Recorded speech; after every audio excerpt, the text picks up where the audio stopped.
Bienvenidos a una nueva edición de Ciudad y Comunas por la señal de Arinfo TV, como todas las semanas, en este intento de construir la agenda de los porteños, lo que tiene que ver con nuestra vida cotidiana, lo que afecta diariamente a todas nuestras actividades. Hoy vamos a abordar un tema muy importante que es la movilidad en nuestra ciudad. Estamos acostumbrados a ver en los medios masivos de comunicación temas que tienen que ver con el tránsito, cómo mejorar toda la articulación de los distintos medios de transporte que tenemos, pero con una visión a veces un poco aislada, ¿no? Con una visión que articule a todos ellos y que se pueda planificar en una forma más ordenada. Hoy vamos a tratar de abordar esta problemática con un especialista en la materia, que es el arquitecto Andrés Bortagaray, que es el director para América Latina del Instituto para la Ciudad en Movimiento, que es docente universitario, que ha sido funcionario en el gobierno de la Ciudad de Buenos Aires, en el área de planeamiento estratégico y descentralización. Hoy vamos a intentar con él profundizar un poco todo lo que tiene que ver con la movilidad y el transporte en nuestra ciudad. Así que los invitamos a ir a una muy breve pausa y enseguida arrancamos este programa de hoy con Andrés Bortagaray.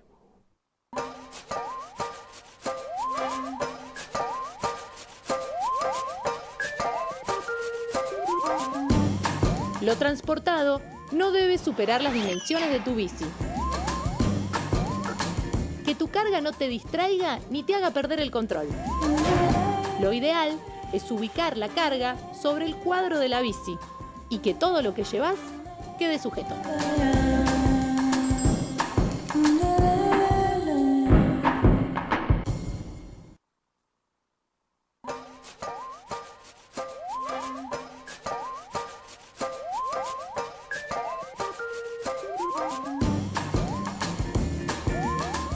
La altura del asiento es fundamental para obtener el máximo rendimiento y comodidad.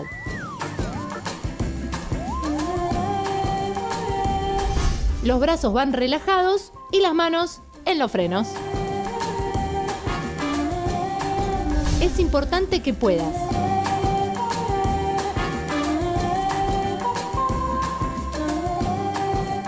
no anules tus oídos con auriculares. Drogas como el alcohol y algunos medicamentos afectan tu percepción. Evítalos al conducir.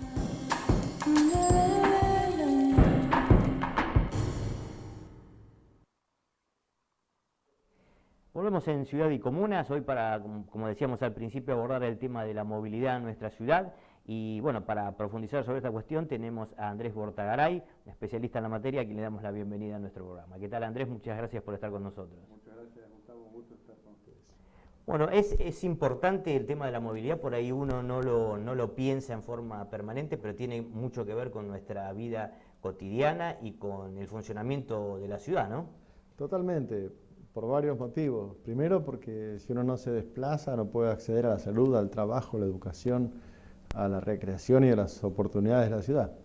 Y segundo, porque uno pasa una gran cantidad de tiempo desplazándose y la calidad y la experiencia de desplazamientos es totalmente determinante de la calidad de vida. Decíamos al comienzo que hay distintos elementos, ¿no?, que forman el sistema de transporte y tránsito en la ciudad, todo lo que tiene que ver con la movilidad, y que pareciera que a veces se dan respuestas sectoriales, ¿no?, pero no hay como una planificación ordenada, un sistema articulado entre todos los elementos que conforman la movilidad, ¿no? Hablamos de trenes, subte, colectivos, digamos. ¿Esto es así? Bueno, ha costado mucho articularlo, se habla mucho de un estudio del año 72, que era el estudio preliminar del transporte para la región metropolitana de Buenos Aires, y después costó hacer algo por el estilo. Ahora creo que hay una oportunidad, hay una necesidad con la Agencia del Transporte Metropolitano, primero porque es metropolitana, segundo es un convenio que se había llegado a ratificar con los gobiernos anteriores de la ciudad, la nación y la provincia, y tercero porque da un mandato para hacer un plan director quinquenal del que existía un antecedente, pero hay que presentar en forma actualizada, con programas, con cronograma, con recursos, para que se pueda asegurar que un proyecto sea consistente con otro y que las inversiones grandes que hay que hacer vayan a buen puerto. Claro, esta visión metropolitana que vos bien planteás, digamos, durante mucho tiempo tenía el problema de que las jurisdicciones tenían distintos colores políticos. Ahora, bueno, se está en una situación distinta, quizás, como vos decías, una oportunidad histórica para empezar a dar una respuesta a esto, ¿no? Sí, hay que decir que en general en las grandes capitales del mundo hay distintas fuerzas políticas en las distintas jurisdicciones y eso nunca debió ser un obstáculo para que las políticas se articulen. Y por otro lado, hay que reconocer que en la última etapa del gobierno anterior y con diferencias de gobierno, un primer paso se dio. Pero creo que ahora hay que seguir adelante, hay que profundizar, hay que articular, inclusive con más de 40 municipios de la región metropolitana que tienen mucho que aportar y que decir para ese proceso, ¿no? Ajá. Muchas veces cuando se habla de obras en materia de movilidad en la ciudad, por ahí se hacen anuncios que demandan una obra muy grande, ¿no? Hace poco hemos escuchado la propuesta del RER o del Paseo del Bajo, que son obras de una envergadura muy importante. ¿Y son realmente necesarias o se puede suplir con otras alternativas? Yo creo que son dos casos diferentes. Lo de la red expresa regional es un proyecto que tiene antecedentes de hace más de 40 años y que ha sido retomado una y otra vez. Creo que es saludable que se lo vuelva a plantear. La cuestión es la red expresa regional. ¿Qué red expresa regional? Cómo se hace y cuándo se hace cada parte, ¿no? ¿Qué red expresa regional? Porque una cosa es que una de las zonas más densas del norte y el sur que tenga varias estaciones de articulación y permita descentralizar. El cómo, digamos, articulado con una red de subte que se expanda y que forme parte, como decíamos recién, de un plan. Y el cuándo, porque hay pasos previos para que esto se pueda hacer bien. Por ejemplo, si se tiene que electrificar el San Martín, el ferrocarril San Martín, si tiene que haber coches de otro tipo para que puedan entrar. Creo que esos pasos previos son fundamentales para que la red se haga bien y tener a toda la ciudad paralizada en una obra mientras todavía no hicimos eso, creo que no sería el primer paso correcto. Ajá. Y en el caso del Paseo del Bajo, de la autopista ribereña. Yo creo que ahí es importante la necesidad de mejorar el acceso de las cargas al puerto, porque es un tema logístico de gran importancia, y también estratégica, económica para la ciudad y para el país, y también de mejorar el acceso de los que vienen del sur en ómnibus a la ciudad. Creo que para eso hay alternativas que pueden ser mejores que la autopista ribereña a esta altura. Si uno mira los ejemplos de New York, de Milwaukee, de Vancouver, de Montreal, de San Francisco, hay una cantidad, o directamente se han planteado como Vancouver sin autopistas, o en otras donde había autopistas en el puerto, como el embarcadero de San Francisco, las han demolido, sin construir otro al lado. O en Río también han demolido el periférico.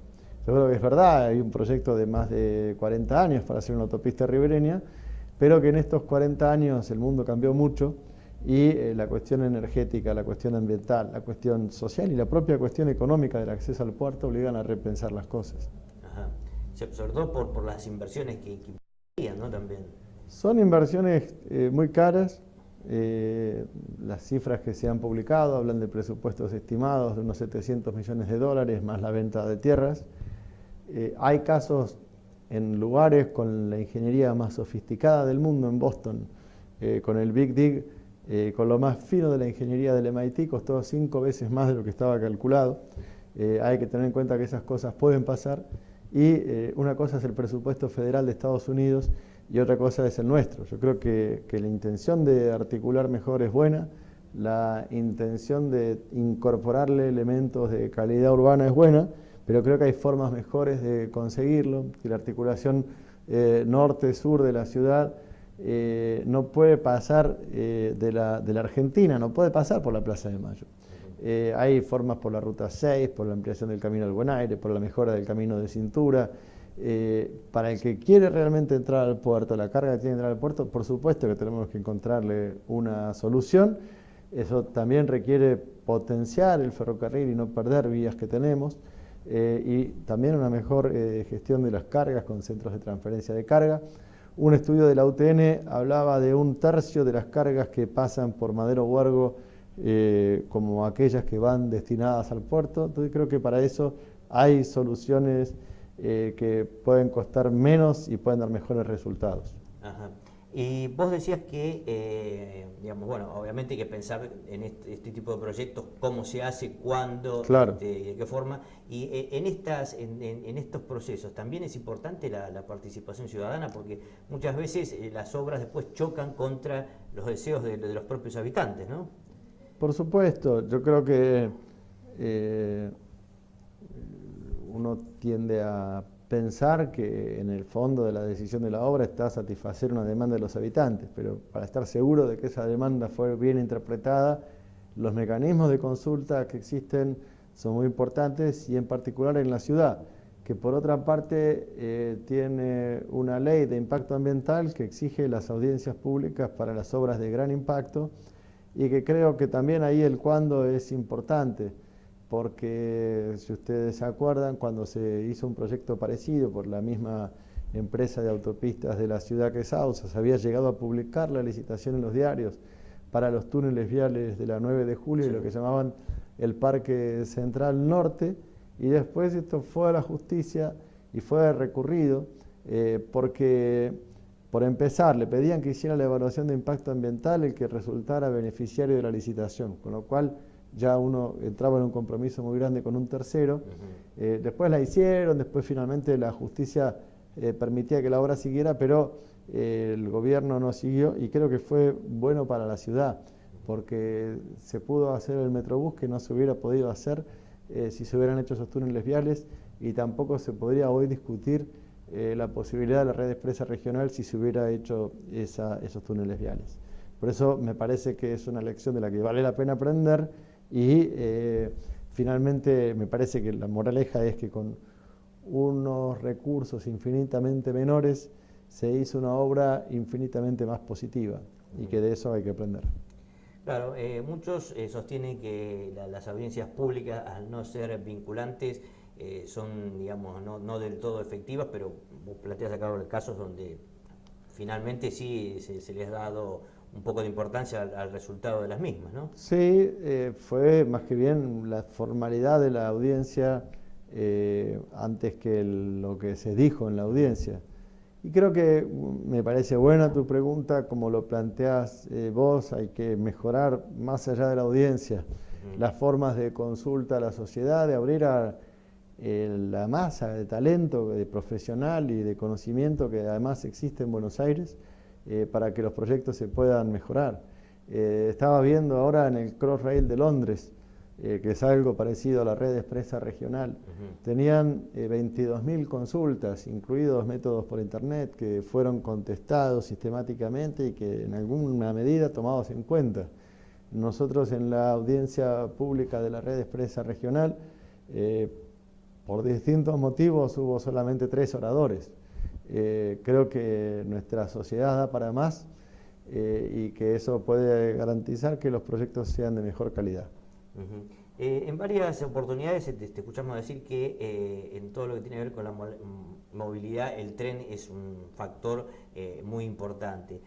Hace poco se empezó a hablar nuevamente del soterramiento del Sarmiento, un tema que es recurrente, y teniendo como antecedente la tragedia de Once, ¿te parece que es viable algo así, o es un poco temerario pensar en una respuesta de estas características?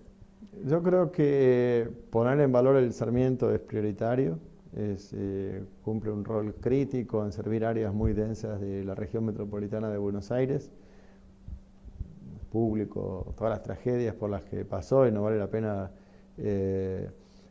entrar en el detalle acá, pero creo que eso nos obliga a actuar más rápido para encontrar una solución, y ahí hay que distinguir entre medidas de emergencia para evitar que tengamos riesgo de nuevos accidentes y medidas estructurales.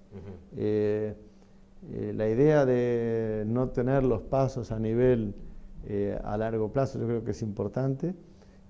Hay distintas formas de resolver eso.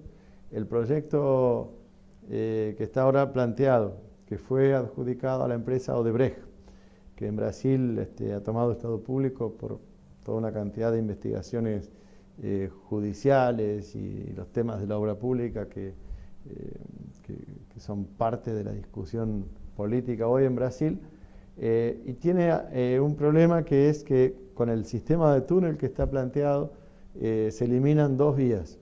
En todo el mundo hay una apuesta muy importante a tratar de instalar vías nuevas si se puede, a recuperar las que existen y sobre todo a no perderlas.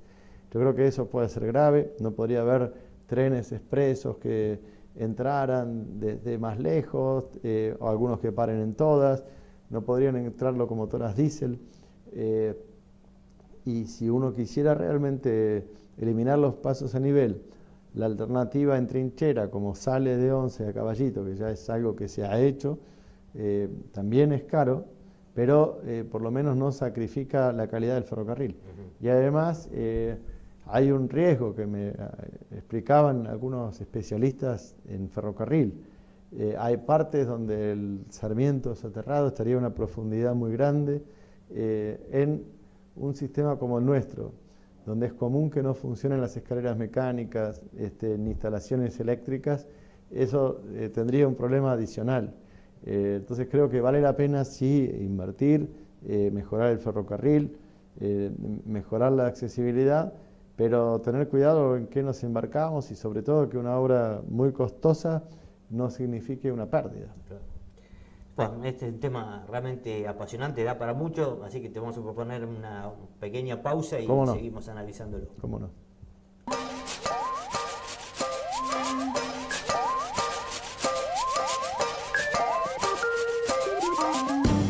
Antes de subirte a tu bici, revisa los frenos en ambas ruedas, neumáticos bien inflados, timbre o bocina, portaequipaje o canasto. Y las luces. Las delanteras deben ser blancas y las traseras rojas. Reflectivos u ojos de gato. Y cuando haga falta, un buen mantenimiento. Tu bici tiene todo lo necesario para ser parte del tránsito.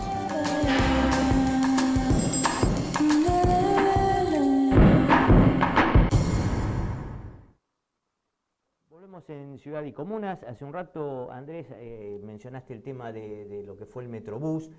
Si bien el Metrobús, digamos, hoy por hoy son más que nada carriles exclusivos, o sea, habría otros componentes para adicionarle, ¿no? Para que realmente sea un Metrobús. Digamos, esto puede ir avanzando, incluso se empezó a hablar de los buses eléctricos. ¿Esto te parece viable en el corto plazo en nuestra ciudad? Puedo empezar. Creo que lo que ha demostrado el Metrobús y en la avenida Juan B. Justo y tal vez particularmente en la 9 de Julio, es que una mejora, aunque sea incremental y pequeña si querés, en la calidad del viaje en el transporte público es algo que tiene popularidad, que la gente es muy sensible a que su servicio mejore, aunque sea un poquito. Algunos entran en una discusión técnica de si es realmente BRT o el Metrobús es un colectivo con un carril y mejor parada. Yo creo que eso es casi secundario, en la medida en que significa una mejora en la experiencia cotidiana. Creo que a largo plazo, digamos, hay distintas soluciones para distintos lugares. Esto es algo que funciona bien en algunos tramos de la ciudad, donde convergen muchas líneas, y hay mucho tráfico, como la avenida 9 de Julio, o en lugares de menor densidad, donde el sur, la zona claro, sur, donde tal vez hay zonas donde un subte no tiene la masa crítica necesaria. Pero donde sí la tenés, creo que no hay nada mejor que el subte. En algún caso puede ser un tranvía. Y el sistema de alimentación de los ómnibus creo que es una discusión estratégica, digamos, y debería ser una política de transporte a largo plazo, y también inclusive a mediano plazo los autos probablemente también van a ser eléctricos. Creo que tiene que ver con las normas para los motores que existen, es algo que tiene que tener también articulación con la industria. Puede haber también trolebuses. Me parece que puede ser importante dentro de una política sistemática. Poner algunos experimentalmente habría que ver, pero me parece que en todo caso, digamos, ahí deberían converger las políticas de varios ministerios, teniendo en cuenta que el transporte es uno de los principales demandantes de energía y uno de los principales generadores de emisiones, no solamente de efecto invernadero, sino también que puede generar problemas respiratorios y de salud. Por eso creo que también debería entrar en esa discusión cuando se habla de la autopista ribereña, el tipo de energía que supone esa infraestructura y cómo impacta también en el medio ambiente.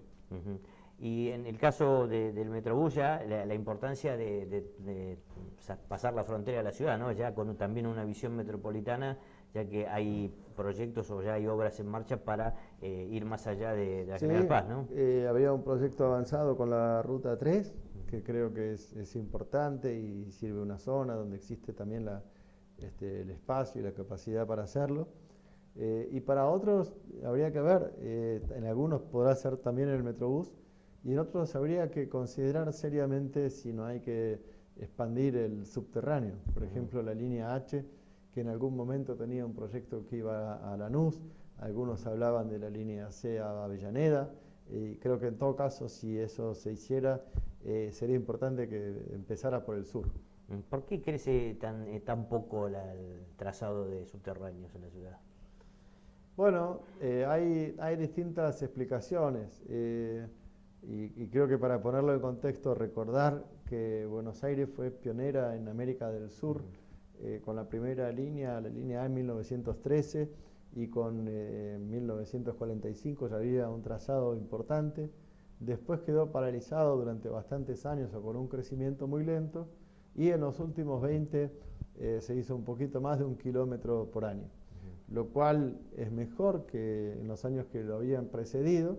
En la época de Cacciatore la gran apuesta fue la dictadura, las autopistas, y el subte quedó relegado. Creo que con la democracia de a poquito se fue recuperando, pero que todavía se puede aspirar a más. Es verdad, es una infraestructura cara, los resultados se ven a largo plazo, hay otras cosas que también pueden tener impacto y que resultan políticamente atractivas, pero creo que en un horizonte de largo plazo el subte se debe seguir expandiendo y además también mejorando la frecuencia y la regularidad, ¿no? Hay que poner un presupuesto, hay una ingeniería complicada, son cuestiones que pueden explicar en parte el retraso, pero creo que también la forma en que se pueda articular la demanda de los usuarios y la prioridad política que se le ponga es también importante. Sí, seguramente. También hablábamos de que en muchas ciudades del mundo se utiliza mucho la bicicleta, ¿no? En la ciudad de Buenos Aires, en los últimos años, se empezó a instalar un poco el tema de las ciclovías, las estaciones de ecobici. Esto puede aún darse un paso más allá, ¿no? Totalmente, digamos, en ese sentido creo que se ha dado un buen primer paso, sobre todo en la ciudad. Creo que eso además debería ser también una política metropolitana. Hay lugares donde la bicicleta, digamos, es la única opción, después de tren, muchas jornadas, o la única para viajes, no es una moda ambiental, sino que es una necesidad social. Y hay también una inseguridad vial muy grande, muchos accidentes, y todavía sigue habiendo, aunque haya un cuidado especial en la ciudad. Hay ciudades que llegan a tener un 40, un 50% de los viajes en bicicleta. Nosotros en la repartición modal todavía no llegamos al 5%. Es difícil para una ciudad de Buenos Aires, como de Buenos Aires, pero creo que combinado con que es una ciudad que se puede caminar bien, con buenas políticas de estacionamiento, con una política sostenida y articulada, es algo que tal vez se puede seguir creciendo. Hay cuestiones de seguridad, hay normas de convivencia, hay problemas que se plantean entre automovilistas y ciclistas, entre ciclistas y peatones, pero Creo que también si hubiera una política de reducción de las velocidades máximas, también habría más condiciones de seguridad para los ciclistas. Y hace un rato también habías mencionado el tema de las autopistas de Cacciatore, sí. Y que en muchos lugares del mundo las autopistas fueron demolidas o sí. suplantadas o transformadas. ¿La Ciudad de Buenos Aires puede entrar en este debate o te parece algo inaccesible? Yo creo que con lo que cuesta hacer la infraestructura hoy, hablar de demoliciones tal vez no debería ser el primer paso, pero sí, como mínimo, una toma de conciencia de los efectos que esta infraestructura genera y no empezar a hacer nuevos gastos. Ahora que conocemos los resultados y vemos lo que están haciendo en otras partes, no podemos actuar como hace 40 años. O sea que si tuviéramos mejores posibilidades de transporte, quizás sí se podrían transformar, como en otros lados. Sí, se podría transformar, pero creo que el primer paso es no hacer algo ahora que ya sabemos que después va a haber que transformar. Aprendamos de la lección y hagámoslo bien de movida. Había un reportaje muy interesante que le habían hecho al que escribió El fin del trabajo, Rey, y que decía cómo va a ser la economía, la movilidad en el mundo post energía fósil.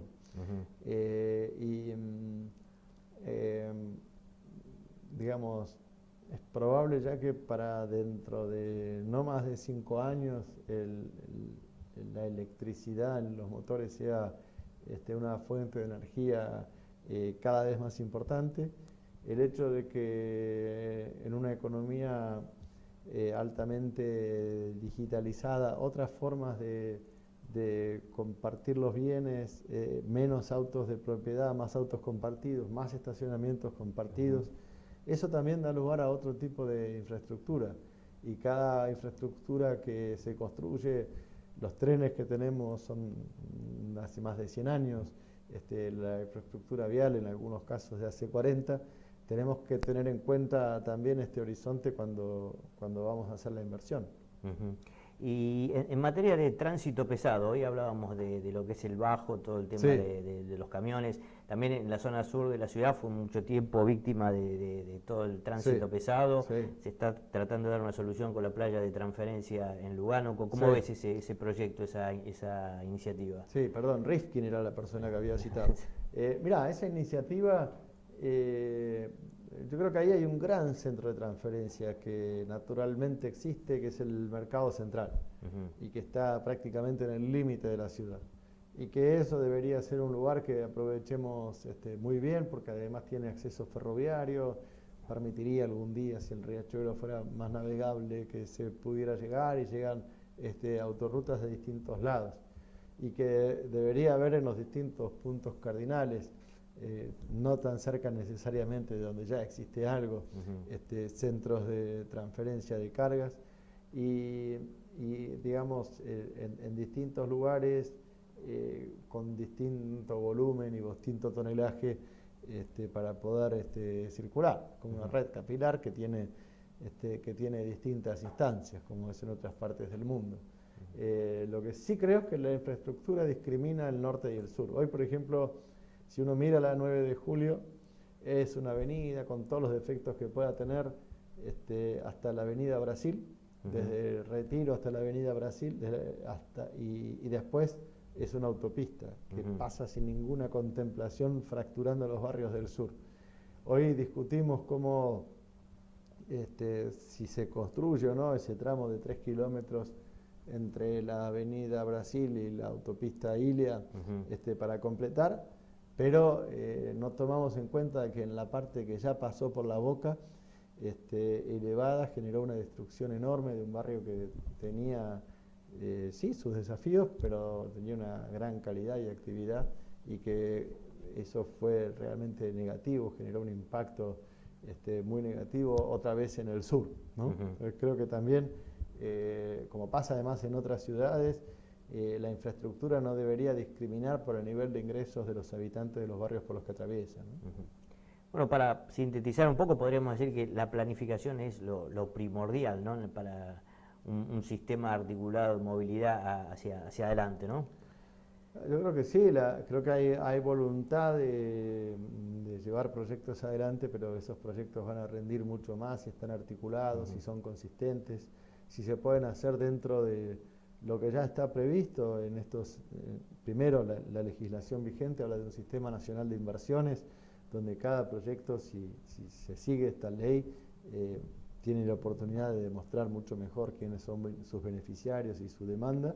Y por otro lado, el convenio tripartito de la Autoridad de Transporte Metropolitano habla de un plan quinquenal que tiene que ser actualizado anualmente, que también es una ocasión para que esto pueda pasar mejor. Y la otra es en los presupuestos que tendrán que ir a la legislatura, el Congreso de la Nación, a la legislatura de la ciudad y de la provincia, los planes plurianuales de inversión que se puedan ver también por una lupa de largo plazo y que permita que los recursos realmente rindan.